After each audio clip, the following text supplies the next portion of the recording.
अस्सलाम वालेकुम, welcome to GS Global Capital. मैं हूं फहाद अहमद मॉर्निंग न्यूज के साथ। आज वेंसडे है 11 जून। स्टार्ट करते हैं इंटरनेशनल मार्केट में ऑयल की प्राइस से। ब्रेंट की कीमत में हमने मामूली कमी देखी है और अब प्राइस $66.77 पर आ गई है।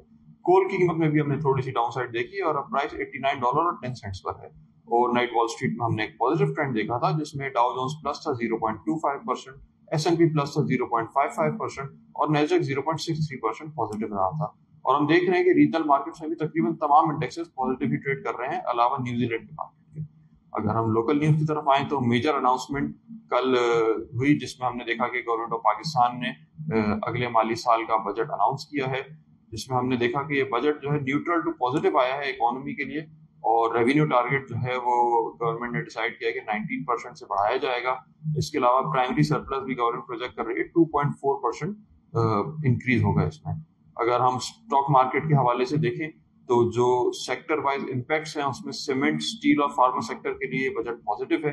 इसके अलावा ऑटो सेक्टर के लिए स्लाइटली नेगेटिव है ये बजट।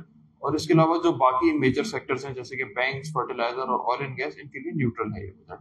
इसके अलावा गवर्नमेंट ने टैक्स मेजर्स में काफी अपडेट्स की हैं, जिसमें मेनली जो डेब्ट बेस्ड म्यूचुअल फंड्स हैं उनके ऊपर टैक्सेस में इजाफा किया है।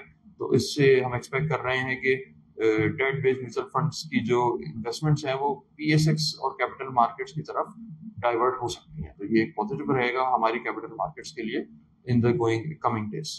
इसके अलावा हमने देखा कि रियल एस्टेट सेक्टर में भी गवर्नमेंट ने विद होल्डिंग टैक्स की रिलैक्सेशन दी है both buying and selling of properties पे।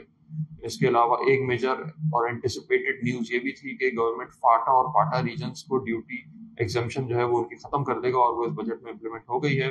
और साथ साथ 10% का सेल्स टैक्स भी लगा दिया गया है, जो कि ग्रेजुअली इंक्रीज किया जाएगा। तो एक काफी पॉजिटिव बजट रहा, जिसका हमने इम्पैक्ट मार्केट में भी देखा। मार्केट आज पॉजिटिव ओपनिंग के बाद ग्रेजुअली बढ़ती चली गई और इंटरडे हाई 1,24,000 का भी टच किया। इस वक्त जो इंडेक्स है वो 1,23,900 के करीब, 1900 पॉइंट के करीब मार्केट प्लस है। अगर हम टेक्निकल लेवल्स को देखें तो मार्केट की जो सपोर्ट लेवल है वो 1,21,600 से लेकर 1,21,000 के दरमियान है। और मार्केट की जो रेजिस्टेंस लेवल्स हैं वो 1,23,600 से 1,26,000 के दरमियान है। हमने देखा मार्केट ने पहला रेजिस्टेंस लेवल तो ओवरकम कर लिया है, 1,24,000 को भी टेस्ट किया है। अगर ये पॉजिटिविटी कंटिन्यू करती है तो मार्केट 1,26,000 को भी टेस्ट कर सकती है। स्ट्रेटेजी बाय ऑन वीकनेस की होनी चाहिए। अगर कोई स्टॉक्स में डाउनवर्ड में कोई पोजीशन गेन करने का चांस मिले तो उसको अवेल करना चाहिए। बजट फिलहाल मार्केट के लिए पॉजिटिव है, तो हो सकता है कि ये रैली कंटिन्यू करे और मजीद हाइज हमें देखने को मिले। फिलहाल के लिए इतना। इंशाल्लाह मजीद अपडेट्स हम अपने सोशल मीडिया प्लेटफॉर्म पे पोस्ट करते रहेंगे, उसको फॉलो कीजिएगा। इंशाल्लाह शाम में मुलाकात होगी मार्केट रैप में। टेक केयर, अल्लाह हाफिज।